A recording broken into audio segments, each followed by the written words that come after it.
Kita nyo naman, halos 4 lanes, kaya lang sakupin. So yung what's up guys, sa mga fashion user nga pala dyan, alam naman natin na stock headlight natin is mahina talaga. So, perplex ko lang yung ginawa nating upgrade dito sa ating fashion. So, ito nga pala yung gawa ni Sir Papa Von Works. Shoutout sa'yo, bossing, na napaka-solid na violet mo.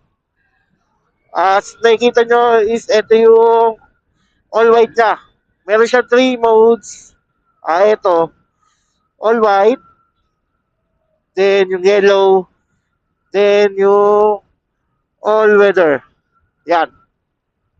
Wala nang makakalusot na makalubak-lubak sa'yo dyan.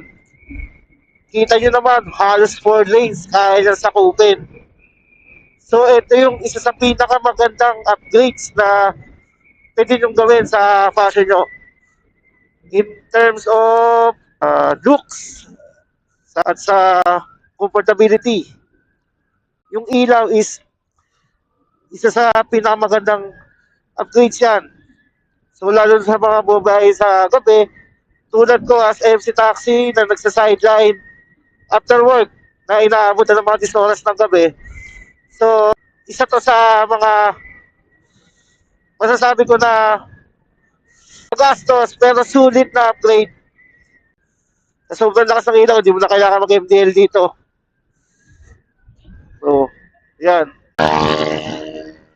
Ganong kaliwanag yan.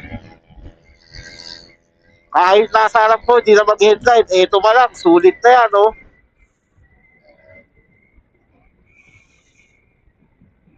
Alas pantay na pantay ang ilaw. Ito yung outline. Sa mga nagbabalak mag-upgrade dyan, so kung gusto nyo may stock headlight na rin kayo, go for MDL. Pero para sa akin na nakapag-try ng violet dito sa Pasio,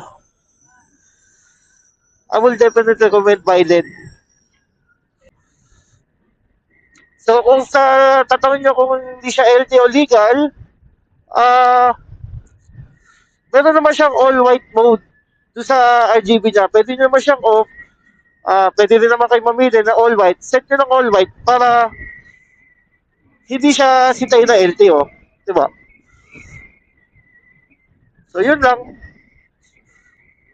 Kaya sa mga nagdadalawang isip dyan, kung ano ba yung isa sa magandang upgrade, kung MDL ba or violet. So, kayo na lang ang mag-decide.